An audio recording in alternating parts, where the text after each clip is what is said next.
कर्पूरगौरं करुणावतारं संसारसारं भुजगेन्द्रहारं सदा वसन्तं हृदयरविन्दे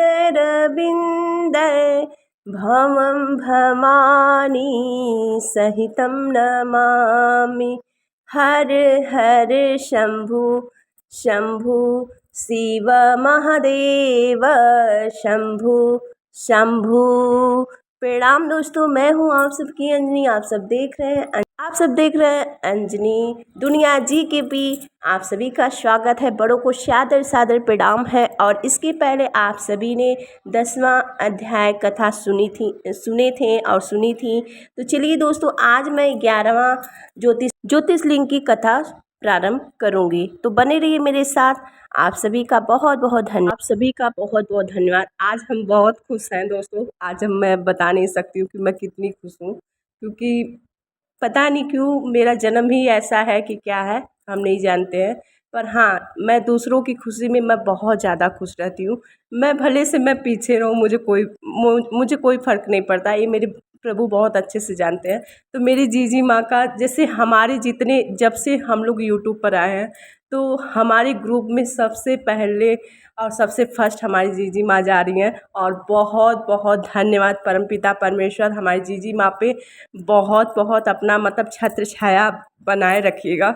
हम बता नहीं सकते, आज मैं बहुत खुश हूँ। इसका कारण दो है कि जीजी माँ का इतना मेहनत, और दूसरी बात कि उनका एक शिव चालीसा मतलब थी, वो 1 मिलियन मतलब 1 मिलियन पे गया है। तो थैंक यू सो मच आप सभी का, जिन्होंने इस इतना आगे हमारी जीजी माँ को बढ़ाई। तो थैंक यू सो मच। तो सबसे पहले तो मैं परमपिता परमेश्वर भोलेनाथ की मैं धन्यवाद कहूँगी। इतना पावन पर्व में हमारी जीजी माँ को एक साहस का, एक रोशनी दिखाएं, इसके लिए कोटि कोटि धन्यवाद। तो चलिए दोस्तों, ज़्यादा न बात करते हुए कथा प्रारंभ करती हूँ। और धन्यवाद जीजी माँ, बहुत बहुत शुभकामनाएं। और जीजी माँ का बहुत जल्दी 1 लाख सब्सक्राइबर भी हो जाए, परमपिता परमेश्वर जल्दी से जल्दी हो जाए, तब इसके बाद बहुत खुशी और मिलेगी। तो धन्यवाद धन्यवाद धन्यवाद धन्यवाद परमपिता परमेश्वर। ऐसे ही जितने लोग मतलब यूट्यूब पे मेहनत कर रहे हैं, उन सभी लोगों को मैं कामयाब के लिए प्रार्थना करती हूँ। जीजी माँ के लिए बहुत बहुत शुभकामनाएं। मैं बहुत खुश हूँ और क्या ही बोलूँ, मेरे पास शब्द नहीं है। चलिए दोस्तों, ज़्यादा न बात करके कथा प्रारंभ करती हूँ। आप लोग भी कहेंगे कि कब से प्रारंभ कर रही हूँ, तो चलिए ठीक है। 11वां ज्योतिषलिंग श्री सेतु बंध रामेश्वर ज्योतिषलिंग के बारे में कथा सुनाऊंगी। ठीक है। इस ज्योतिषलिंग की स्थापना मर्यादा पुरुषोत्तम भगवान श्री रामचंद्र जी की थी। इसके विषय में यह कथा कही जाती है, जब भगवान श्री रामचंद्र जी लंका पर चढ़ाई करने के लिए जा रहे थे, तब इसी स्थान पर उन्होंने समुद्र तट की बालू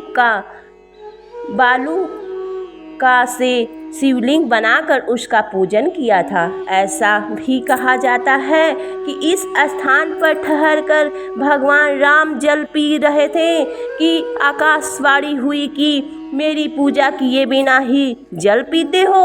इस वाणी को सुनकर भगवान श्री राम ने बालू का शिवलिंग बनाकर उसकी पूजा की तथा भगवान शिव से रावण पर विजय प्राप्त करने का वर मांगा। उन्होंने प्रसन्नता के साथ यह वर भगवान श्री राम को दे दिया। भगवान शिव ने लोक कल्याण ज्योतिषलिंग के रूप में वहां निवास करने की सबको प्रार्थना भी स्वीकार कर ली। तभी से यह ज्योतिषलिंग यहाँ विराजमान है। इस ज्योतिषलिंग के विषय में एक दूसरी कथा इस प्रकार कही जाती है। जब भगवान श्री राम रावण का वध करके लौट रहे थे, तब उन्होंने अपना पहला पड़ाव समुद्र के इस पार गंधमादन पर्वत पर डाला था। वहाँ बहुत से ऋषि और मुनिगण उनके दर्शन के लिए उनके पास आए। उन सभी का आदर सत्कार करते हुए भगवान राम ने उनसे कहा कि पुल अस्त्य के वंश रावण का वध करने के कारण मुझ पर ब्राह्मण हत्या का पाप लग गया है। आप लोग मुझे इससे निवृत्त का कोई उपाय बताइए। यह बात सुनकर वहाँ उपस्थित सारे ऋषियों मुनियों ने एक स्वर से कहा कि आप यहाँ पर शिवलिंग की स्थापना कीजिए, इससे आप ब्राह्मण हत्या के पाप से छुटकारा पा जाएंगे। भगवान श्री राम ने उनकी यह बात स्वीकार कर हनुमान जी को कैलाश पर्वत जाकर वहाँ से शिवलिंग लाने का आदेश दिया। हनुमान जी तत्काल ही वहाँ जा पहुँचे, किंतु उन्होंने उस समय वहाँ भगवान शिव के दर्शन नहीं हुए, अतः वे उनका दर्शन प्राप्त करने के लिए वहीं बैठकर तपस्या करने लगे। कुछ काल पश्चात शिव जी के दर्शन प्राप्त हनुमान जी शिवलिंग लेकर लौटे, किंतु तब तक शुभ मुहूर्त बीत जाने की आशंका से यहाँ सीता जी द्वारा लिंग स्थापना कराया जा चुका था।